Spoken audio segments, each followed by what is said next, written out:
Greetings nerds and virgins, welcome to the video. Today we're going to be going through the most inactive UFC fighters, but before we start, can you like and subscribe? I'm getting views, but I want some subscribers as well since I'm building a community here, so please subscribe to hop on the shadow train.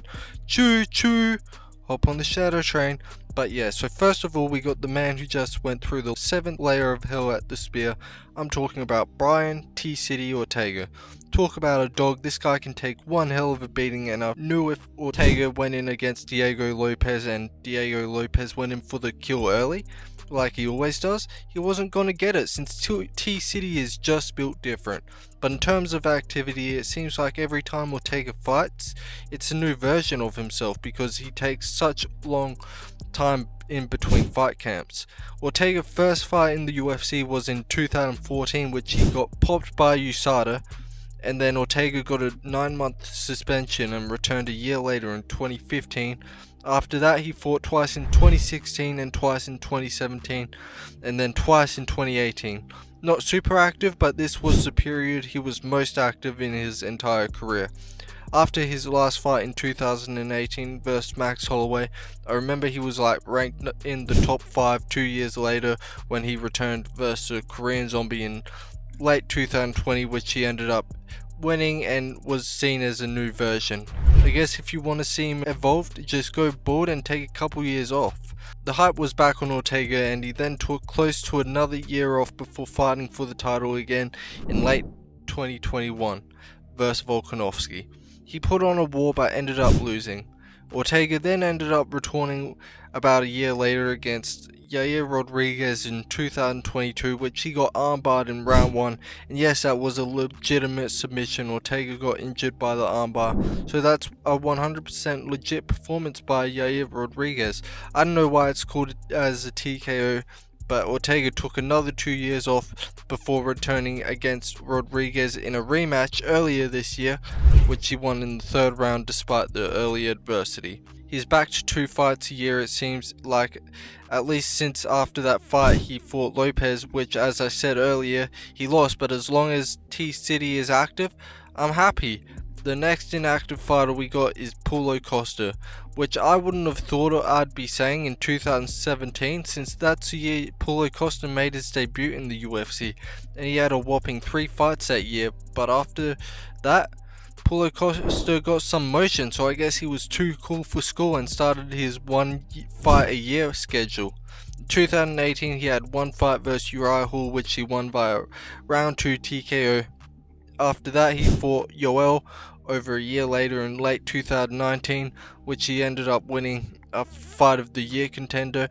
He then once again returned over a year later and fought Israel Adesanya for the belt in 2020, which he got sexually assaulted in that match, which warranted him to take another year off and a bit off before returning in later 2021 versus Marvin Vettori, which he lost again. After that, he fought a washed up Luke Rockhold a year later in 2022, where he actually won that fight. Paulo Costa then took 2 years off before returning this year, where, just like Ortega, he's fought twice against Robert Whittaker and Sean Strickland. Though he lost both those fights, at least he's not wasting valuable time off his career. The next active fighter we got is Tatiana Suarez, who's been suffering a lot of injuries but was seen as the next Amanda Nunes of the women's strawweight division. But at 33 years old and her inactivity, time is running out. So Suarez started her UFC run when she won the Ultimate Fighter in 2016. After winning TUF, she returned 1 year later in 2017 against Viviane Pereira, where she won a decision. After that fight, she fought twice in 2018, which both of those wins ended up aging greatly since she beat Carla Esparza and Alexa Grasso, who both ended up becoming UFC champions. Sort of reminiscent of when Khabib beat RDA when they were both younger. After that 2018 run though, Suarez then fought in 2019 versus Nina Anna-Rozorov, which she won by decision and then took a whopping 4 years off due to injuries. She returned in 2023 and racked up 2 fights, one being against Jessica Andrade, and she won both those fights. It's now 2024, Suarez is ranked number 1 in the strawweight rankings and is scheduled to fight Roll Roses Jr. Verna Jandaruma, you know, the cross-eyed girl, in December of this year. If she wins this, she is definitely next in line for that strawweight title. Now, some honourable mentions we got is Dominic Cruz, who is probably retired even though he hasn't announced it yet, but everyone knows that his prime was fiddled with by a bunch of injuries.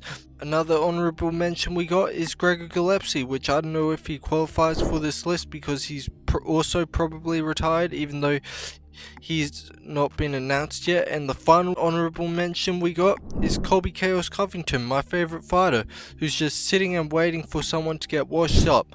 I know Colby is drooling all over that Gilbert Burns fight right now, and best believe if he beats a washed up Gilbert Burns, he's going to be screaming for another undeserved title shot.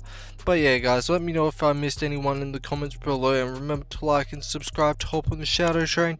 Choo choo, hop on the shadow train. But thanks for watching, and I'll see you at the top. You tried to break me, but you couldn't tear me apart. I've got a fire inside, gonna ignite and restart. I'm rising up higher than before. With every step I take, I'm closing in on the score.